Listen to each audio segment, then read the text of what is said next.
வணக்கம். இன்றைக்கி நம்ம பார்க்க போகிற சமையல் என்னென்னு பார்த்தீங்கன்னா, ஒரு அருமையான நோய் எதிர்ப்பு சக்தி அதிகரிக்கிற மாதிரி முருங்கைக்காய் ரசம் எப்படி செய்யலாங்கிறத பார்க்கலாம்.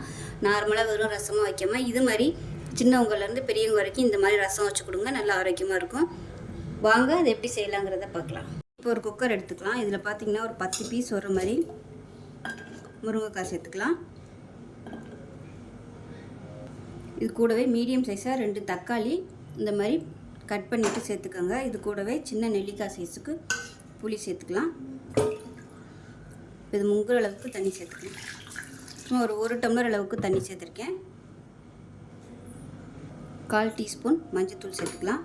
இதை மூடி வச்சிடலாம். மூடி வச்சுட்டு நல்லா ஒரு 2 விசில் விட்டுட்டு பார்க்கலாம். இப்போ ஒரு மிக்ஸி ஜார் எடுத்துக்கலாம். அதில் 1/2 டீஸ்பூன் போல் வர கொத்தமல்லி சேர்த்துக்கலாம். 1 டீஸ்பூன் சீரகம், அதே போல் 1 டீஸ்பூன் போல் மிளகு, ஒரு கொத்து கருவேப்பிலை, ஒரு 2 இலை கொத்தமல்லியில் சேர்த்துக்கலாம். தண்டோட இப்படியே உடச்சிட்டு சேர்த்துக்கோங்க.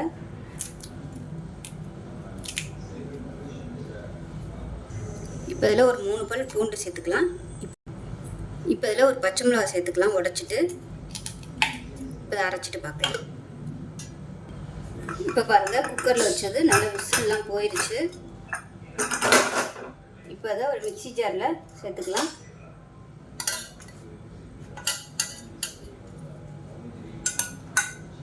இந்த தக்காளி, முருங்கைக்காய், இந்த புளி எல்லாத்தையும் மிக்ஸி ஜாரில் சேர்த்துக்கலாம்.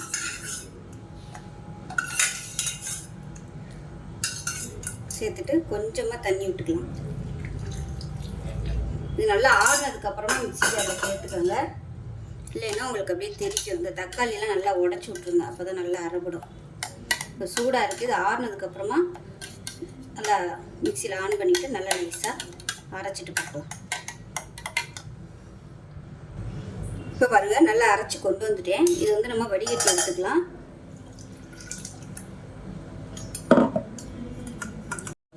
கொஞ்சம் கூட சக்கரை இருக்கக்கூடாது. நல்லா கொஞ்சம் தண்ணி விட்டு நல்லா எல்லா ஜூஸையும் பிழிஞ்சு எடுத்துக்கலாம்.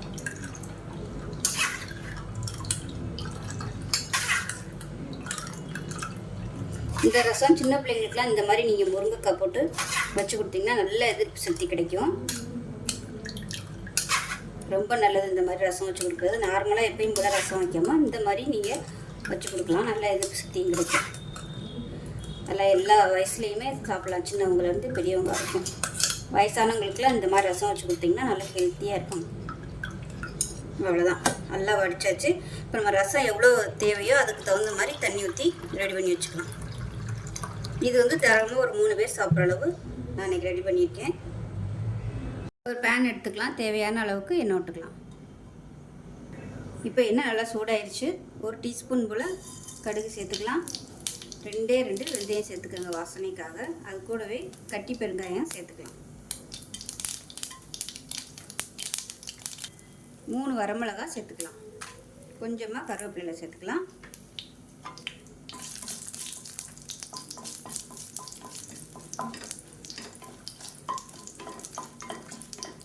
பெருங்காயம் நல்லா பொரிய ஆரம்பிச்சிருச்சு. இந்த ஸ்டேஜில் கருவேப்பிலையும் நம்ம நுணுக்கி வச்சுருக்க இந்த ரசப்பொடியும் சேர்த்துக்கலாம். சேர்த்துட்டு மீடியமான ஃப்ளேமில் லேசாக ஒரு பரட்டிக்கலாம். நல்ல ஃப்ளேவர் வரும்.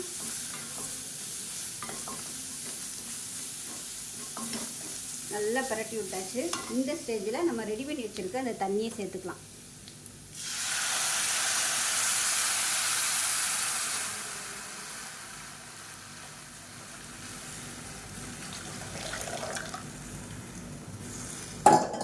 சேர்த்துட்டு நல்லா ஒரு தடவை மிக்ஸ் பண்ணி விட்டுட்டு அப்படியே விட்டுறணும். நல்லா அப்படியே நுரைச்சி வரும்போது அமர்த்திடலாம்.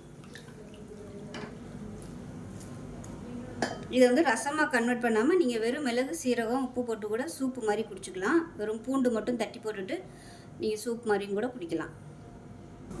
இப்போ எந்த பாத்திரத்தில் ரசம் ஊற்ற போகிறீங்களோ அதில் கொஞ்சம் உப்பு போட்டு வச்சுருக்கிறேன்.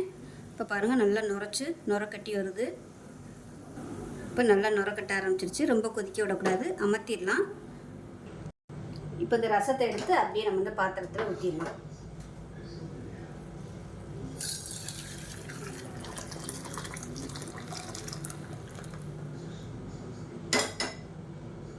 மேலாப்பில் கொத்தமல்லி சேர்த்துக்கலாம். அவ்வளோதான், அருமையான முருங்கைக்காய் ரசம் ரெடி ஆயிடுச்சு. டேஸ்ட்டு சூப்பராக இருக்கும், நல்லா எதிர்ப்பு சக்தி கிடைக்கும். சின்ன பிள்ளைங்களுக்குலாம் இந்த மாதிரி ரசம் அடிக்கடி செஞ்சு கொடுங்க, நல்லா விரும்பி சாப்பிடுவாங்க. ஸோ இதே மாதிரியே செஞ்சு பாருங்கள். செஞ்சு பார்த்துட்டு எப்படி வந்துச்சுங்கிறத சொல்லுங்கள். வீடியோ பிடிச்சிச்சின்னா லைக் பண்ணுங்கள், கமெண்ட் பண்ணுங்கள், சேனலை சப்ஸ்கிரைப் பண்ணுங்கள், பக்கத்தில் பெல் பட்டனையும் ப்ரெஸ் பண்ணுங்கள். நன்றி.